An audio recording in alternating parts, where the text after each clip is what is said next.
Salam alaikum. Dans cette vidéo aujourd'hui, nous allons voir comment ajouter un devoir à un cours, à une classe. Comme on l'avait déjà vu dans des vidéos précédentes, quand vous allez vous connecter, vous allez arriver sur le tableau de bord qui ressemble à celui qu'on voit ici. Par la suite, vous allez vous rendre dans votre classe, la classe que vous enseignez. Donc, vous arrivez sur la page de votre classe. Donc, vérifiez bien. Donc, ici, au niveau des titres, vous devez voir le titre de votre classe. Et par la suite, donc, avant de ajouter quoi que ce soit, donc, à votre cours, comme on l'avait mentionné aussi dans une vidéo précédente, il faut activer le mode édition. Donc, on active le mode édition.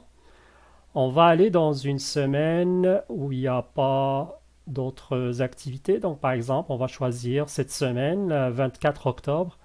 Et vous voyez ici, vous avez un menu qui dit qu'on peut ajouter une activité ou une ressource. Donc, on clique sur le menu ici, le lien, et ça nous amène un tableau pour choisir le type d'activité ou de ressources qu'on veut ajouter. Donc, on ne va pas passer en revue toutes les activités, les ressources possibles qu'on peut ajouter à un cours, mais sachez qu'il y en a plusieurs. Vous pouvez aussi les tester donc, à travers la classe test. Et vous pouvez aussi avoir des informations sur une activité ou une ressource en cliquant sur le point, le i ici. Donc, ça va vous donner plus d'informations sur le contenu, comment ça fonctionne, etc. Mais sachez que il y a deux catégories. Donc, il y a les activités et il y a les ressources. Donc, les ressources, typiquement, donc, vous donnez accès aux élèves à des ressources, donc plus à titre de consultation, comme par exemple des liens vers des sites web. Ça peut être un document à lire, ça peut être donc un dossier avec un ensemble de documents qui sont liés au même thème. Ou une page. Une page, typiquement, c'est vous allez rassembler donc des liens, du texte, des images, des vidéos. L'ensemble, c'est comme une page web. Donc, vous rassemblez le tout dans une seule page, mais qui porte sur un thème donné. Donc, c'est une façon de collecter, regrouper des ressources par page. Donc ça, c'est les ressources. Les activités, généralement, c'est que vous attendez une interaction avec les élèves. Donc un exemple ici, c'est des chats. Donc vous pouvez créer un chat typiquement là pour avoir des échanges sur un thème donné. Puis vous avez en tant qu'enseignant, enseignante, vous avez le contrôle sur tout ce qui se passe dans le chat. Vous pouvez le fermer une fois que vous jugez que c'est plus requis. Vous pouvez faire des sondages, des consultations, que ce soit en fait avec les élèves ou avec les parents. Parce que n'oubliez pas que les parents ont accès aussi à cet espace-là. Donc oui, vous pouvez lancer un sondage auprès des parents, une consultation auprès des parents. Puis vous allez l'indiquer dans l'annonce que c'est pour les parents. Donc vous attendez à ce qu'il y ait une interaction. On peut créer bien sûr des quiz, des tests, aller chercher des feedbacks, des rétroactions, puis ou à créer des forums de discussion.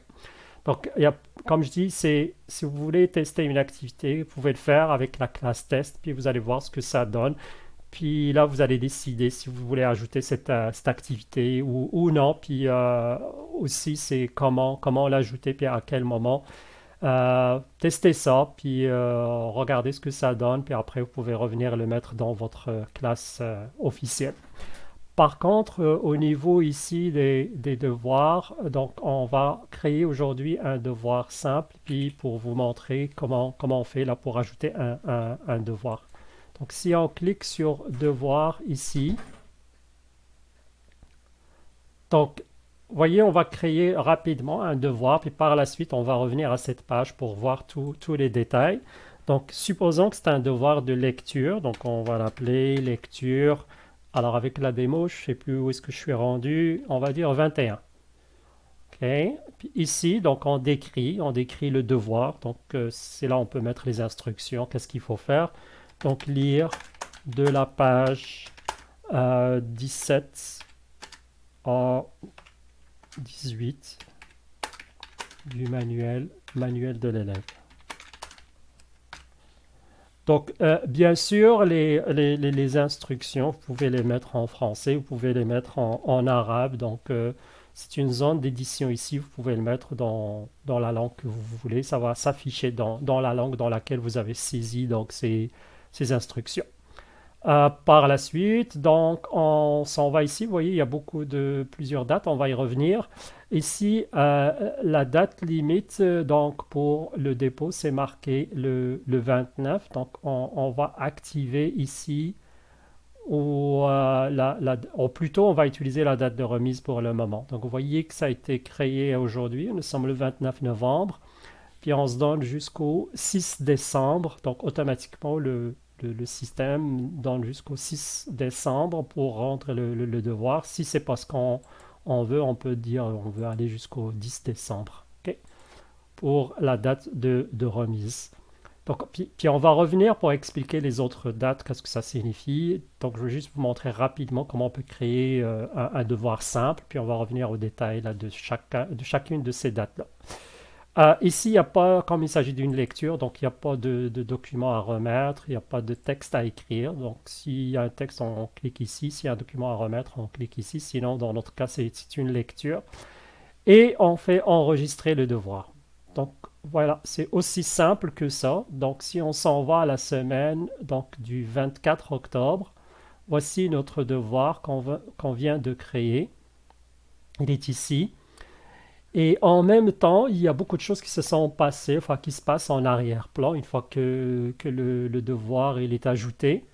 La première chose, c'est que le devoir, comme il y a une date de remise, donc on a mis le 10 décembre, donc le devoir il est ajouté automatiquement au calendrier ou l'agenda. Il est ajouté à l'agenda au calendrier de l'enseignant, l'enseignante, mais il est aussi ajouté au calendrier donc de l'élève. Donc on va aller tout de suite regarder ça. Donc si on fait calendrier, on va se rendre au mois de décembre. Et là, on voit, il est ici. Donc le devoir qu'on vient de créer avec la date de remise qui est le 10 décembre. Donc ici, c'est le calendrier de l'enseignant ou de l'enseignante. Donc, si on bascule du côté de l'élève, donc on va faire juste ici une mise à jour. Donc ici, c'est la vue de l'élève. Donc vous voyez ici, on voit le devoir qu'on vient juste d'ajouter de la semaine du 24. Donc l'élève peut le voir, donc il peut cliquer, il peut avoir les instructions ici. Et là, il y a un suivi, il y a tout un suivi, donc le statut, est-ce que ça a été soumis, pas encore soumis. Ici, je me rends compte que je suis en anglais, je vais mettre en français.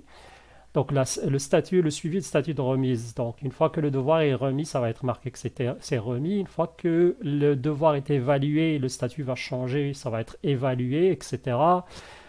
S'il y a une modification, une extension ou quoi que ce soit, tout va apparaître ici. Donc ça permet à l'élève et donc aux parents de suivre donc l'état du devoir et aussi s'il y a des commentaires de l'enseignant, l'enseignante, ils vont les voir par la suite. Une fois que c'est noté, vont pouvoir voir la note qui a été donnée, etc.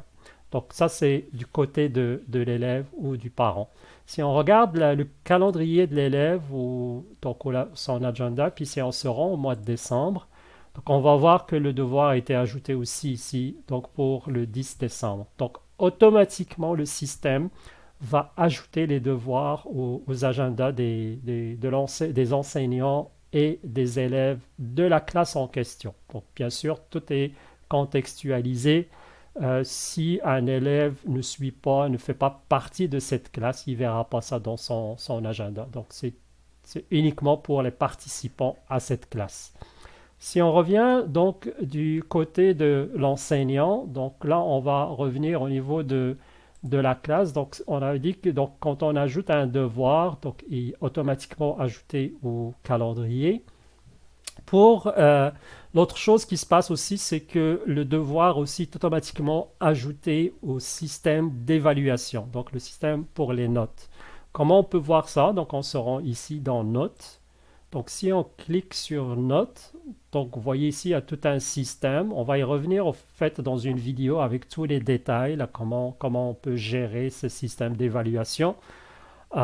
Donc ici, on regarde, c'est la liste des étudiants, des élèves qui sont inscrits au cours. Et ici, vous voyez, vous avez les devoirs. Donc en fait, c'est tous les devoirs qui ont été créés dans le passé pour la démo. Vous voyez qu'ils sont même déjà notés. Et puis il y a une moyenne de la classe ici. Et si on s'en va vers plutôt la fin, vous voyez, ça c'est le devoir qu'on vient d'ajouter qui est lecture 21. Il n'est pas encore noté et il est ajouté automatiquement, vous voyez, à ce système d'évaluation. Et si on veut noter ce devoir, on clique juste sur ici. Donc pour faire un affichage, en fait, il y a plusieurs façons d'entrer les notes, de faire les évaluations. Ça, c'en est une façon, donc la plus rapide, simplifiée. Donc on clique sur les élèves pour lesquels on veut rentrer les notes. Donc ça permet ici de rentrer les notes, mettons 82, puis 76 sur 100. Donc, parce qu'ici, on a choisi une notation sur 100, mais on peut en choisir d'autres. Et on peut aussi mettre des commentaires ici. Très bon travail. Et enregistrer. Et donc, de cette façon, on vient donc de rentrer les évaluations. Donc, on suppose que donc, ça, c'est un devoir qui a été rendu, puis qu'on a fait les évaluations. Et on revient donc au rapport ici, donc pour voir l'ensemble des notes. Vous allez voir ici, donc si on s'en va vers la toute fin, donc notre devoir il a été noté. On voit les deux notes et on voit la moyenne ici de la classe. Donc ça se fait, comme j'ai dit, là, d'ajouter le devoir au système d'évaluation, ça se fait automatiquement. Et ça nous permet donc de faire le suivi aussi des évaluations. Du côté de l'élève, on va voir ça côté de l'élève. Donc on revient ici. Donc si on revient au niveau de la classe, donc là il va voir, donc le devoir est toujours là, lecture 21. Et si on regarde les notes ici, donc vous allez, si vous vous rendez lecture 21, vous voyez c'est le dernier ici. Donc on voit la note de l'élève. En fait, on voit juste la note de l'élève, on ne peut pas voir les notes de tous les élèves. Et on voit la moyenne de la classe. Et on voit le commentaire qui a été ajouté ici. Très bon travail. Donc c'est tout à fait dynamique.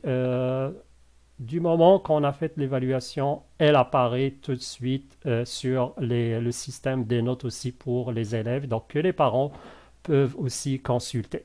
Comme j'ai dit, on va revenir plus en détail là, sur comment on peut gérer cet affichage, ce qui est affiché aux parents et aux élèves par rapport au système d'évaluation et de suivi. Donc, pour revenir après la vue de l'enseignant, donc si on revient ici au cours, on va revenir ici au cours. Je voulais juste vous montrer que si on essaye d'ajouter un autre devoir, donc il y a d'autres options quand on veut ajouter un devoir. Donc là, on revient à la même chose, c'est le titre, la description ici, qu'on peut faire une description. Ici, si on a un document qui fait partie du devoir, par exemple, on veut soumettre aux élèves un document à lire et puis le devoir il est basé sur ce document. Donc on peut attacher un fichier ici, un document. Ici, au niveau des dates, comme je vous ai dit tout à l'heure, il y a plusieurs dates. Probablement que vous n'allez pas utiliser toutes ces options-là, mais si vous voulez savoir, en fait, toujours pour tous ces champs-là, si vous voulez savoir à quoi ça sert, cliquez sur le point d'interrogation. Ici, ça va vous donner une brève description du champ. Donc ici, marqué autoriser la remise dès le, ça c'est la date à partir de laquelle les élèves peuvent remettre le devoir. Donc automatiquement, le système par défaut, il va mettre la date du jour même où vous avez créé le devoir. Donc aujourd'hui, on est le 29 novembre. Il met systématiquement le 29 novembre. Si pour une raison ou une autre, vous ne voulez pas que les élèves remettent le devoir avant une certaine date, il peut y avoir donc des cas d'utilisation pour ça. Donc là, vous allez changer la date ici, dire non, je ne veux pas que les élèves puissent remettre le devoir avant une certaine date. Sinon, comme je dis, vous laissez la date par défaut qui est donnée par le système, qui est la date du jour même. Ça veut dire une fois que le devoir est enregistré, les élèves peuvent commencer à soumettre les devoirs. Date de remise, ça c'est la date prévue pour la remise du devoir. Okay? Donc ici, l'explication, c'est une date, c'est du délai de remise du devoir. Date limite, c'est quoi la différence? C'est que, au fait, la date de limite, généralement, il est antérieure à la date de remise. Donc, d'abord la date de remise, puis après la date limite. Date de remise, tout devoir qui est remis avant la date de remise, il est considéré comme un devoir qui est rendu à temps. Si maintenant vous allez faire, exemple ici, on va mettre par exemple la date limite étant le 15 décembre. Ok. Et dans notre exemple, mettons, c'est le 10 qu'on a choisi tout à l'heure, le 10 décembre. Donc tout devoir remis avant le 10 décembre, il va être considéré comme un devoir qui est remis à temps. Si, mais on peut continuer, passer le 10 décembre, on peut quand même continuer à remettre les devoirs.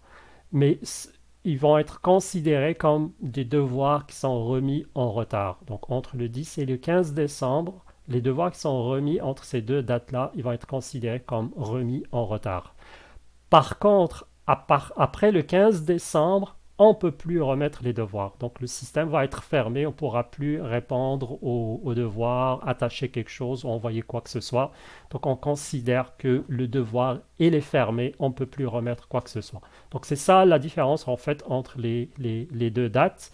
Et ça se peut qu'il y ait donc des cas, comme j'ai dit, d'utilisation qu'on veut savoir. On peut donner par exemple des points, des bonus pour les devoirs qui sont remis à temps, ou alors des pénalités pour les devoirs qui sont remis en retard. Puis on veut qu'à un moment donné que le devoir soit fermé, qu'on n'accepte plus de réponse.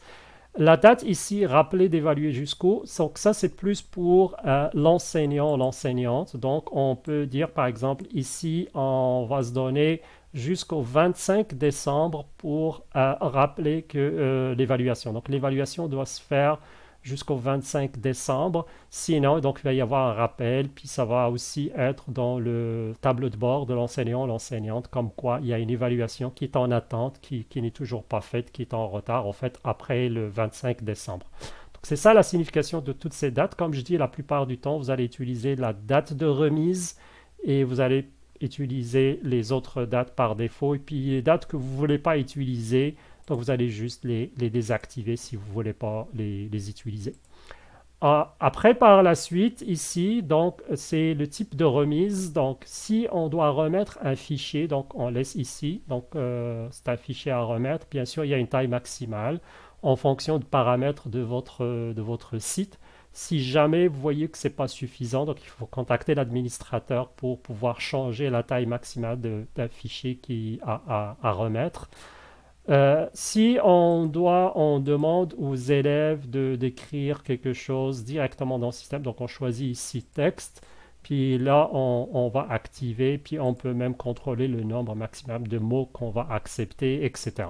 Donc ça c'est une réponse en mode texte. S'il y a les deux, bien sûr, on peut activer aussi les deux, et un fichier, puis un texte qui va avec. Après, ici, le type de feedback, etc. On va y revenir plus en détail comme je dis, quand on va parler de système d'évaluation. Parce que ça, c'est en lien avec le système d'évaluation. Réglage des travaux.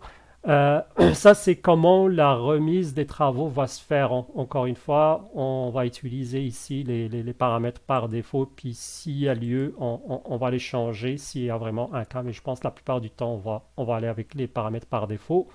Remise en groupe, ça c'est au cas où, je vous donne juste une idée, c'est si on utilise des groupes différents dans la même classe. C'est possible, on peut avoir groupe A, groupe B dans la même classe, avoir des devoirs différents pour chacun des groupes.